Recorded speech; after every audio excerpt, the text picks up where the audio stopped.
Bonjour et bienvenue dans les coulisses de la littérature, le podcast pour tous les aficionados de l'encre et de la plume. Je m'appelle Anna et je suis autrice, éditrice et passionnée de lecture depuis toujours. Dans ce podcast, je vous partage des anecdotes littéraires pour redécouvrir les chefs-d'œuvre de la littérature et leurs auteurs sous un nouvel angle, mais aussi une mise en perspective de certaines problématiques actuelles de la littérature. Alors, prêt à entrer dans la secte des adorateurs de mots avec moi ? Bienvenue à toutes et à tous dans ce premier épisode mensuel du Dessous des manuscrits, cet épisode qui vise à vous raconter le destin incroyable d'un manuscrit. Parce que les manuscrits sont riches de la pensée de leurs auteurs et source de multiples fantasmes, ils sont souvent victimes de la grande histoire comme de la petite. Pillage, destruction, vol, enquête et meurtre, code secret, une fois par mois, je vous narre une histoire de manuscrit. Aujourd'hui, histoire de mettre les pieds dans le plat, je vous reviens à propos d'un auteur qui est encore largement contesté et considéré comme dépravé à plus d'un titre. Ses obscénités ont fait le tour de la planète et lui ont valu autant de détracteurs que d'admirateurs, sans compter bien sûr moultes interdictions. Cet auteur, c'est le Marquis de Sade, dont les écrits et la pensée ont quand même abouti à la création du néologisme « sadisme », ce qui vous donne une idée du personnage. Il est donc question aujourd'hui de l'épopée de son manuscrit « Les 120 journées de Sodome ». Mais comme toujours, on commence par une partie biographie. Donatien Alphonse François de Sade naît le 2 juin 1740 à Paris. Issu d'une famille de la noblesse provençale, il est un jeune nobliau de bonne famille dont l'avenir semble tout tracé. Il entre en effet au lycée Louis-le-Grand à 10 ans, puis intègre à 14 ans l'école des chevaux légers de la garde du roi à Versailles. Mais quand même, il y a un petit truc qui cloche. Dès son plus jeune âge, le jeune garçon intrigue et inquiète, au point que son père lui dira de lui « Je n'en ai jamais vu un comme celui-là » dans une lettre à son frère en 1753, alors que Sade n'a que 13 ans. En 1763, il épouse Renée Pélagie de Montreuil.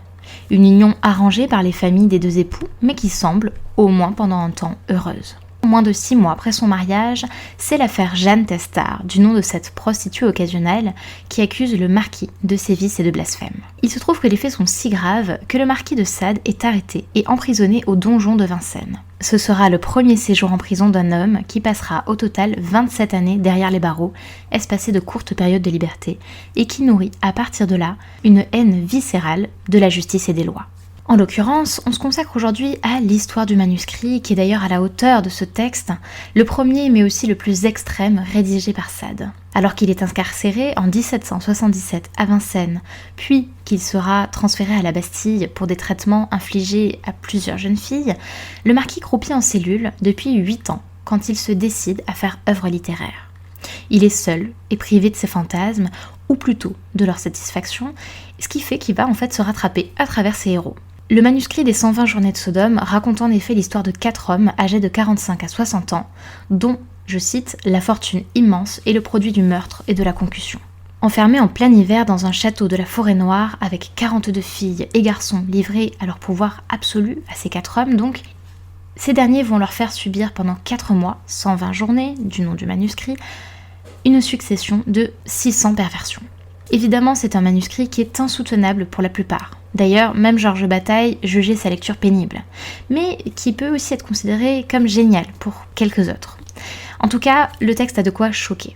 Meurtre, torture, humiliation, le texte n'épargne ni Dieu, ni les hommes, ni même les bêtes. Pour ne choisir qu'un extrait, cité par l'écrivain Chantal Thomas en exergue du chapitre consacré à ce manuscrit dans son livre Sade paru au Seuil en 1994, je cite, ouvrez les guillemets, « Il encule un cygne en lui mettant une hostie dans le cul et il étrangle lui-même l'animal en déchargeant. » Malheureusement, ce n'est là qu'une douceur, faut-il le préciser, par rapport aux autres perversions qui seront décrites dans le texte.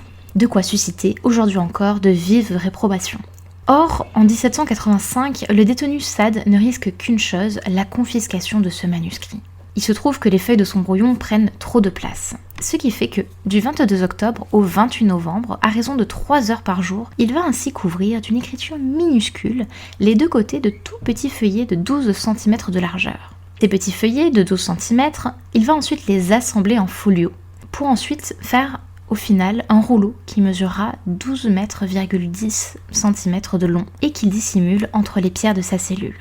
Le document y reste à l'abri pendant plus de 3 ans, jusqu'au, eh bien oui, vous le devinez, jusqu'aux fameuses journées de juillet 1789. Or, lorsque surgit la prise de la Bastille, Sade est toujours prisonnier.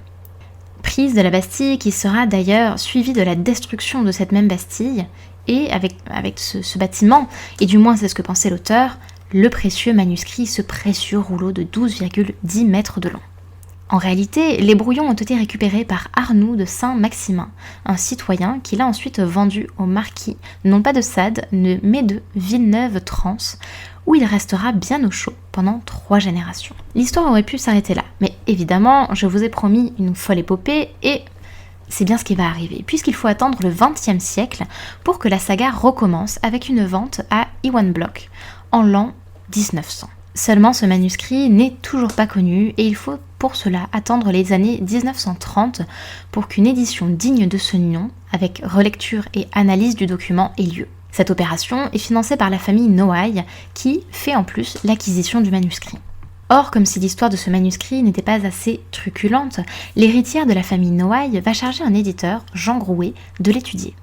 Sauf que ce dernier, sans doute par appât du gain, ne se prive pas de le voler et de revendre ce précieux manuscrit, ce précieux rouleau, à un collectionneur de curiosa, c'est-à-dire d'objets érotiques.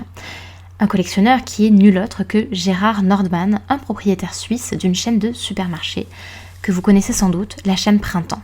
Évidemment, les héritiers de la famille de Noailles s'estiment floués et entament dès lors des procédures judiciaires en France pour récupérer le manuscrit. Tandis que, côté helvétique, les héritiers de la famille Nordman font de même en Suisse pour clamer leur innocence. Là va débuter 15 ans d'affaires judiciaires devant les tribunaux français et helvétiques qui vont sans cesse se renvoyer la balle sans qu'un terrain d'entente soit trouvé concernant les brouillons du marquis de Sade. Au début des années 2000, le manuscrit est estimé entre 4 et 5 millions d'euros. Mais il faudra attendre 2021 pour qu'il soit acquis par l'État français pour 4,55 millions d'euros. C'est ainsi qu'en 2021, l'histoire s'achève par l'acquisition donc de ce rouleau de 12 mètres et quelques par l'État français, qui fait partie du patrimoine français et qui, rien que par son histoire, vaut d'ailleurs le détour. On est en effet passé des murs de la prison de la Bastille jusqu'à sa possession par la Bibliothèque nationale de France. Les dessous de la littérature, c'est tout pour aujourd'hui. On se retrouve la semaine prochaine et surtout, n'oublie pas de t'abonner pour recevoir tous les derniers épisodes. À bientôt!